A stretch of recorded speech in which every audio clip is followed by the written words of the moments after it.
afternoon. Lovely day here in Vermont. I don't dare complain that it's hot because John Cap probably will lift me right in the backside for it, but we're headed towards 100 degrees today. I'll just leave it at that. So that's a little bit warm.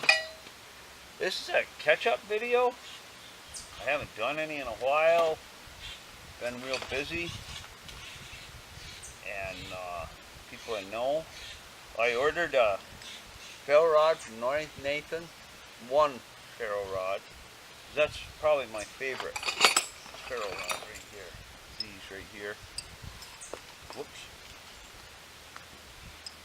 And he sent me 3. He's just a real generous guy. And I really appreciate that, Nathan. Thank you. I hope I can come back in here. He had them. Oh yeah. Thank you so much, Nathan. These are, I've got a fair amount of wear. I should have brought the other one out. I've got one that I've actually turned over, and I'm using it the other way because I've worn it to the point where I'm afraid it's going to snap off. Oh, and A-OK, if you watch this, tell Bearded CB to watch this one. I'll move up to the camera. You might like my holder for that. It's a little snap-on universal joint, and they actually gave them out as a keychain. Oh God. I left the farm and started doing mechanics work in the 80s, so it was in the 80s. 86 maybe, when I bought my toolbox, and that was in it, and it was a keychain, and it worked really good for on a ferro rod. Okay, that was Nathan's gift to me, which was very nice. Thank you once again, Nathan. Then my wife. She was out at some yard sales and stuff. Got that beautiful little Dutch oven. And it's a Griswold. She paid a dime for it. Can you believe that? Wow, she got the Dutch oven. Little handles there. And it needs to be heated up and seasoned, that's all. Not sure if they were like a salesman sample or what. I don't know. Haven't done any research on it. Got the little frying pan. I don't know if the camera's picking the Griswold up. It says that's a size 0. Cast iron skillet. Erie, Pennsylvania, USA. 586 is the number on it. Kind of neat. Once again, she paid a dime for it. And the third piece she got was another little Griswold square pan. This one on it does say toy skillet, but it says Griswold and there's a number on it. It may say toy skillet, but there's no reason you couldn't cook something in it. A child could have cooked something in it. Beautiful little skillet. Beautiful little, there's my Griswold I use over here. I gotta get that rust off it. I don't like that off the handle. I was using over here. That's a number 3. Huh. And this is a 0. A little bit different. I wonder if there was a 1 and a 2. I don't know. Got me a nice little adjustable wrench. Always handy to have. That was a dime. And she got a tackle box I forgot to bring over in the house. It had a little stuff in it. A nice tackle box. And that was a dime. And then she got this lantern she picked up. I really needed another Coleman lantern. She said that. But it's still in the box. I don't believe it's ever been lit. She got that for a dime. It was some kind of a church sale. And I can't see that it's ever been lit. Here's an extra set of mantles from Woolworths. Woolworths has been gone from this area for quite a while. They were in St. Albans. There's been no Woolworths around here. And I can't see that it's ever been lit. It's a single mantle. Oh, these paper How to use and enjoy them on a Coleman lantern. The directions are right in the box with it. That's kind of neat. I think I will get a piece of tape and tape those to the bottom. I don't know why, but it's a single mantle, green one.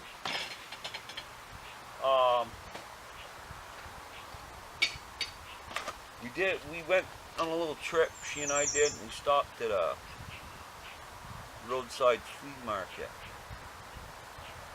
And I was wandering around. I'm trying not to buy a whole lot of stuff because I have a tendency. And there were these two charades. I know this one right here was called the Muskrat. It was the Skinner that they made. Because I had one at one time. And they were American-made charades. And this is a little one. I have a bigger one.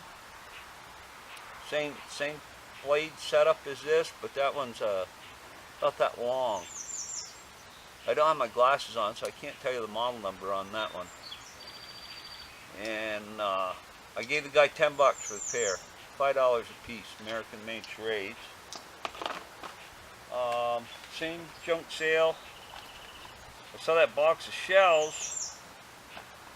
And somebody asked him something about them, and he said, "Oh, they're old." Well, I immediately got interested. Well, they're not all one kind. I gave him $10 for the box because there's a nice old paper shell there. Don't have my glasses. It's I'm not sure. I'd have to put my glasses on. That's an older Winchester. I used to buy those all the time. Winchester high base years ago. A couple Federal. I mean, they're older, but the ones that I want to get to, there's a 3-inch.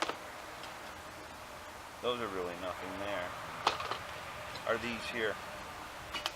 And the rest of the box is filled with these right here. Red 20 gauge shotgun shells. I'm not sure what year, I'd have to Google, but years ago they went to color coding them, and all 20s are yellow, so you don't accidentally grab a 20 and put it in a 12, because it'll slide down the barrel, it'll make a mess. I'm not going to shoot these, they're just, I gave him $10 for the box because it was kind of interesting to have them, and the rest of the box is red. Nothing else but red shot shells. I just thought they were, you don't see them. I haven't seen a red one in years.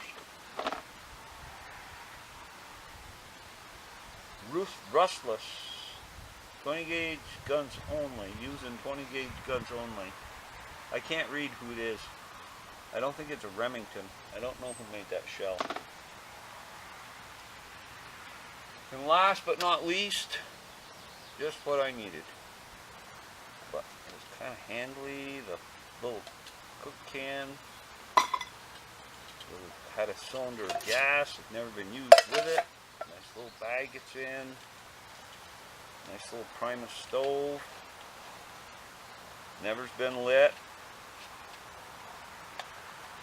See, it's never been lit. I think I had to give $5 for that. And that's it for garage sale finds. My wife found those, and I did find the other stuff. While we were in New Hampshire, she wanted to go to Walmart, and I was wandering around, and I picked up this Vitar camera, and I threw a video up recently where I strapped it on my motorcycle and went down the road just to see how well it did. And I have no complaints with it. It's $49.95. This is the handlebar mount. Actually, they show it for a bicycle, not a motorcycle, but I did use it on a motorcycle. No complaints at all. It's got they call that a helmet strap. I don't know. Probably already on a bike helmet. And there's one put it on a tripod. And last but not least, it comes with a remote. that does work. So you can hit the camera and film yourself doing something and shut it off from a distance. The motorcycle video is back, one or two, and it works surprisingly well. I've had a GoPro for years. I guess the Hero 3 isn't that expensive anymore, but I kind of hate it. Strap it to the handlebars of my motorcycle, and all of a sudden see it go, shoo, it kind of be gone. Well, that kind of an update. This is a busy time of year for me, so I don't get to do many videos. We spread a lot of manure this time of year, and it's real busy. You know, planting corn and getting crops and the first cut off and getting the manure on the slurry, as some people call it, the cow shit spread. And it's kind of a busy time of year, so I don't get a lot of time to do videos, but it should free up right now. We're pretty well caught up. We don't have to work this weekend, and I did take 2 days. We were caught up pretty good between first and second cut, and we took 2 days, went up to Maine and made our way back to Vermont. My wife wanted some Adirondack chairs, and there was a guy that made some real classy ones up there. We went up and got those. Well, that's what I've been up to, just to let the world know I'm still alive, have a temperature, able to sit up and eat, that I'm not totally gone. But anyway, good yard sale purchases there. Shovelhead 8, he's always going to yard sales. He gets some good stuff.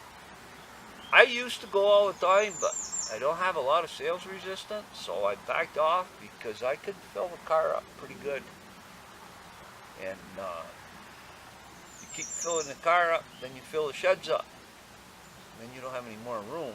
And I'm not one to sell stuff, really. I don't rarely ever sell anything. Once in a while I do, but not very often. So I kind of stopped going. My wife still goes. I go occasionally, and I try to be careful. You know, I could have spent, when I was at that flea market up there, I could have filled the car up pretty easy. You know, there's a guy had some axes, $5 a piece, no name on them, the handles were broke.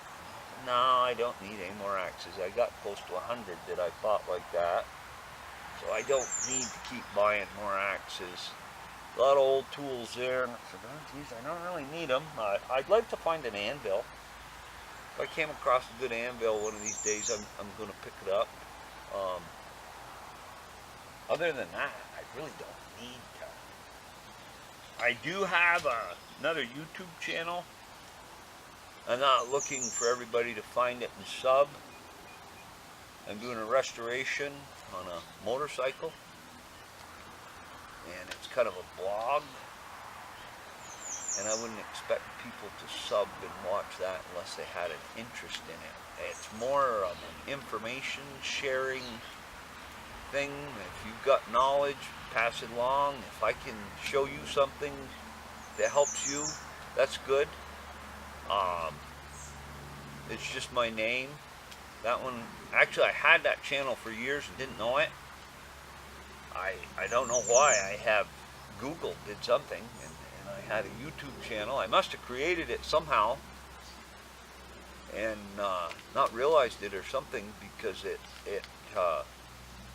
every once in a while I would get logged into it when my YouTube was tied up with my Yahoo account. And I get logged into it and I couldn't comment on anybody's stuff. I could find my channel, but I couldn't comment on anything. It's like, what the hell's going on? Well, I was watching parts of my channel through this thing, and it's just a motorcycle blog. And I may put a bike video on this channel. I haven't. I mean, it's either you're a biker or you're not. It's not something you're halfway in between. And I'm not hardcore. I ride Hondas. I'm Japanese fancier, I guess. I have nothing against a Harley. I owned one years ago. Back when they were made by AMF.